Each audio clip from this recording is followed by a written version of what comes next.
Antes de comenzar con el análisis de la obra Al caer la tarde, en la hora en la que la suavidad del cielo infunde en las almas una dulce aflicción, es importante establecer algunos conceptos que se relacionan con el sistema de alturas usado y a la vez con el mecanismo de producción sonora en el instrumento. Por otro lado, también es importante establecer algunas categorías para abordar el aspecto tímbrico de la obra. Comencemos por establecer que en la obra tenemos dos sistemas de alturas mezclados para generar una amplia gama de posibilidades interválicas y posteriormente tímbricas. El primero de ellos es el temperamento igual, que es ampliamente difundido y es nuestra referencia usual en muchos procesos de aprendizaje en la música actualmente.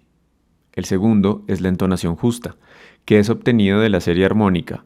Ha sido parte de otras tradiciones y prácticas musicales, así como de la definición tímbrica de una gran variedad de instrumentos. En la imagen podemos observar una aproximación en temperamento igual de 12 divisiones, o sea, en semitonos, a la serie armónica, lo cual suena de esta manera.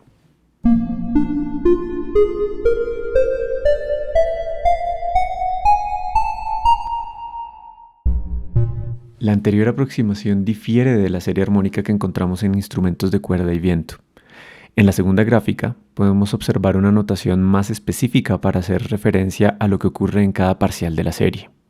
Como el tamaño de cada intervalo sucesivo es heterogéneo, particularmente en la sección aguda, resulta importante establecer su especificidad.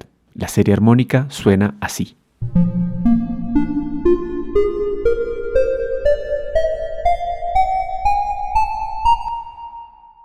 Las diferencias son sutiles entre las dos series de sonidos, pero al superponerlas es posible apreciar sus características.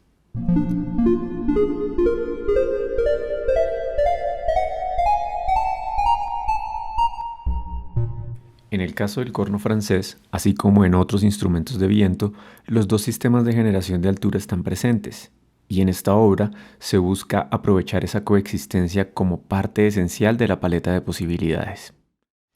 Al combinar los intervalos generados desde la serie armónica y los que se usan en el temperamento igual, es posible tener una amplia variedad de tamaños interválicos que se aprovechan en el tratamiento armónico.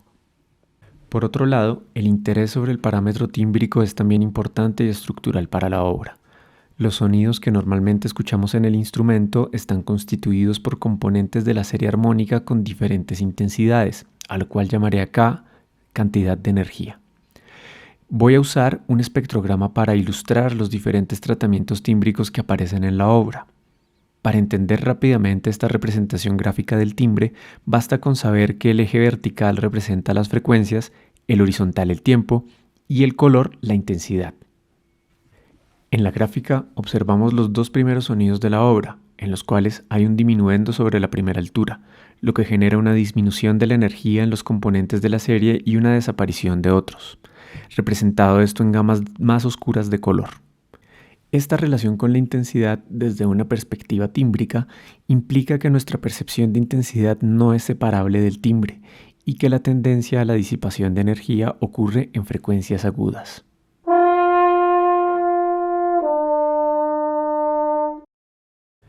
El primer eje de estructuración de la obra ocurre sobre esta idea de la cantidad de energía, tanto desde los procesos de crecimiento y decrecimiento de intensidad como de otras maneras, manifestándose en el tiempo de manera continua, por ejemplo, cuando aparecen los reguladores, o de manera escalonada, cambiando la indicación de intensidad en segmentos más extensos. La energía puede aumentar o disminuir también por el uso de sordina, que a su vez incide en la altura en un rango corto.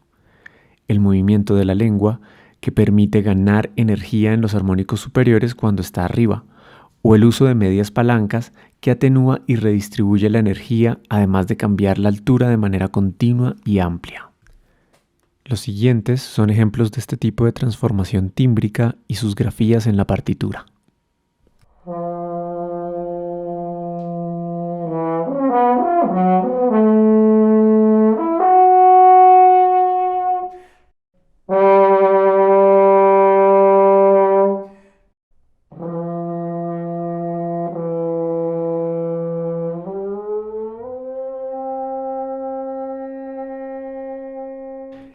El segundo eje de estructuración tímbrica en la obra tiene que ver con la forma en la que se distribuye la energía. La serie armónica es el referente inicial de distribución de energía en el timbre, Los recursos utilizados para transformar esto buscan que los componentes cambien de lugar, que surjan otros nuevos y que se transforme de manera escalonada o continua en el tiempo. Se usaron 3 recursos que podemos organizar respecto a qué tanto se parece el timbre al referente inicial.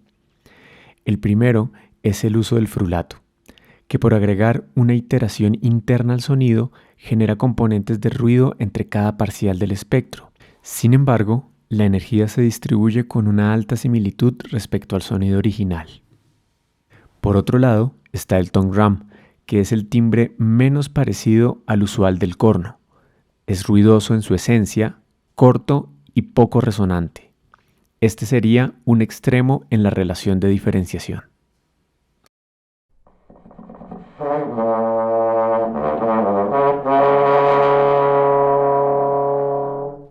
Finalmente, las transformaciones sobre las que más se trabaja en la obra son producidas a través de cantar una altura y producir otra con los labios en el instrumento. A esto se le ha denominado multifónico y permite crear sumas y restas de las fundamentales y armónicos presentes en el timbre del instrumento y la voz. Dependiendo del intervalo, las distancias de los componentes son más cortas que las que originalmente se generarían en la serie armónica y pueden clasificarse como un tránsito de esta serie hacia nodos de concentración de energía alrededor de cada componente. Entre más pequeño sea el intervalo, producirá una mayor cercanía entre los componentes, pero lo mismo ocurrirá con los más grandes al interior de una octava. Adicionalmente, es importante considerar la relación de los intervalos con la serie armónica, pues si estos corresponden a componentes de esta o se encuentran en una relación presente en los componentes más cercanos a la fundamental de la serie, el sonido es estable y puede generar la sensación de que es producido por una fundamental mucho más grave que está ausente. Por otro lado, si los intervalos usados para crear el multifónico están en una relación que se aleja de la fundamental o se alejan de la correspondencia de componentes en la serie, el timbre tiende a la inestabilidad, la complejidad, la presencia de interferencia y la sensación de tendencia al ruido.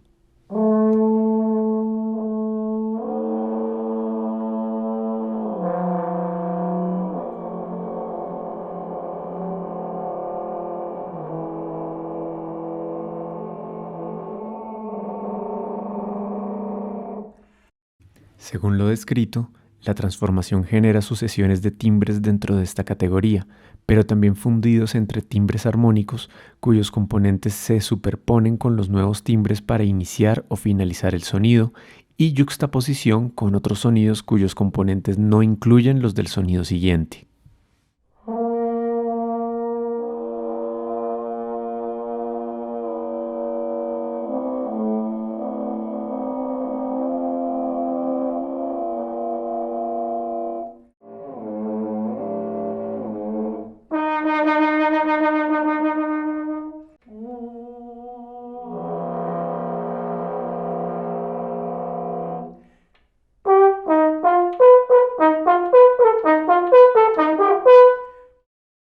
La obra puede dividirse en 4 segmentos principales, en los cuales se distribuye el material y se estructura con respecto a la actividad o interés en el parámetro tímbrico de acuerdo con los elementos presentados anteriormente.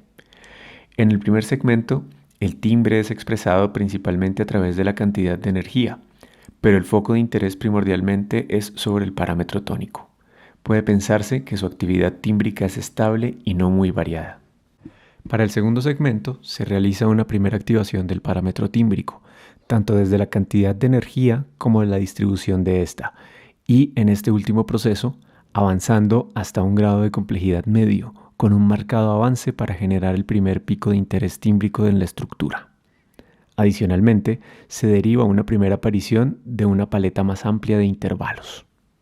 Luego del primer pico mencionado, comienza el tercer segmento de la obra, siendo este el más extenso y en el que se llega al nivel más alto de complejidad en la distribución de energía en el timbre, así como la mayor variedad interválica relacionada con los materiales iniciales de la obra y los cercanos al contexto de ocurrencia. Finalmente, la obra cierra con un segmento en el que se recuerda el material inicial mientras decae la cantidad de energía tímbrica y se retorna a la distribución armónica en el mismo. Luego de este vistazo general, Observemos con mayor detalle cada segmento para resaltar algunos momentos de particular interés. El primer segmento, que llamo declaración, presenta una afirmación de los materiales interválicos principales que se usarán en toda la obra, reiterándolos en diferentes contextos. Es posible afirmar que el material principal se compone de 3 gestos: la tercera menor, la sexta menor y los tritonos. Estos materiales se presentarán en diferentes configuraciones, como la transposición o la inversión del conjunto inicial, así como su transformación a conjuntos cercanos y la variación de los intervalos que hacen parte de estos.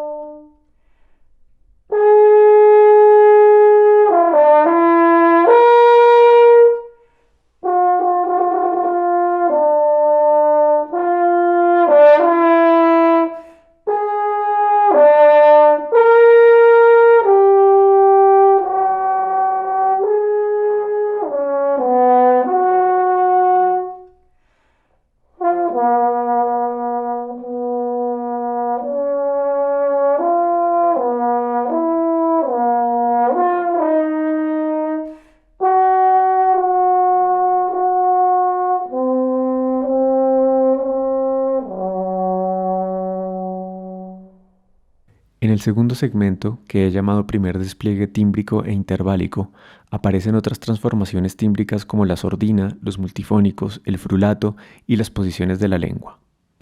En esta sección es posible pensar en un proceso tímbrico oscilante, tanto en la superficie expresada por las variaciones de energía como en la mutación generada a través de los multifónicos, pero también oscilante entre esos planteamientos tímbricos como contraste uno del otro.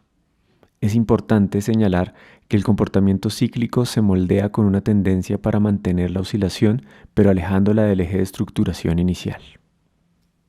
Por otro lado, como consecuencia de la redistribución energética, también aparece una distribución interválica de terceras y sextas de diferente tamaño, que son en esencia variación de los 2 primeros materiales de la obra, pero también relaciones internas en los componentes de los timbres, siendo recurrentes en aquellos componentes generadores que se alejan del modelo tímbrico armónico inicial.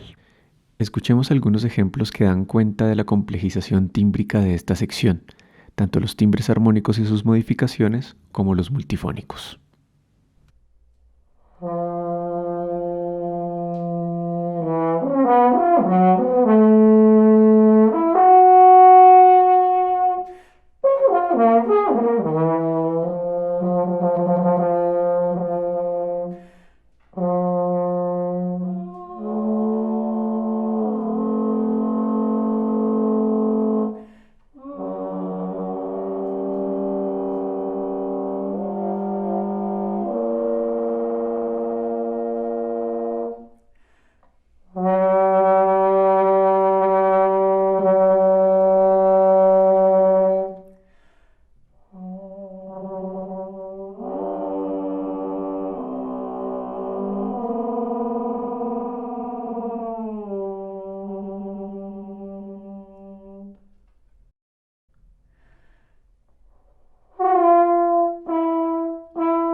El segundo despliegue tímbrico e interválico, que corresponde al tercer segmento, se caracteriza por el contraste más cercano de elementos de diferentes registros, cantidades de energía y distribuciones tímbricas.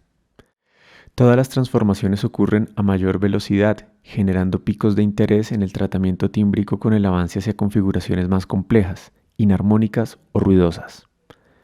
Interválicamente, sigue la reaparición variada de elementos iniciales, pero dando un poco más de protagonismo a otras versiones del tritono o a intervalos cercanos a este como la quinta.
El tritono tiene un protagonismo esencial para la sección, pero también para la obra, no solo por su frecuencia de aparición en los multifónicos, sino por ser un intervalo que se puede generar entre componentes de la serie armónica que no son tan distantes de la fundamental, esto es, los parciales quinto y séptimo. Este intervalo, en el temperamento igual en todo caso, genera batimientos, pero tiende a ser más estable en la medida que se acerca a las particularidades de la serie armónica.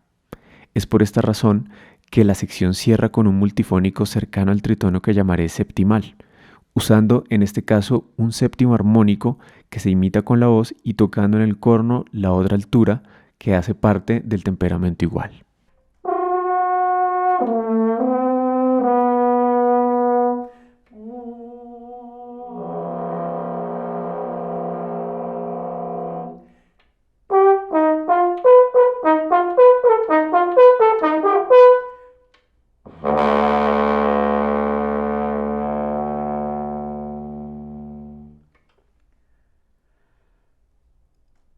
Este cierre se encuentra yuxtapuesto a una reiteración del tercer material inicial, transpuesto un semitono y luego con una caída a la primera clase tónica de la obra, que inmediatamente decrece en su cantidad de energía, lo que da paso al final de la obra, una reminiscencia del material inicial que gana momentáneamente energía en el timbre, pero la pierde hasta llegar al final.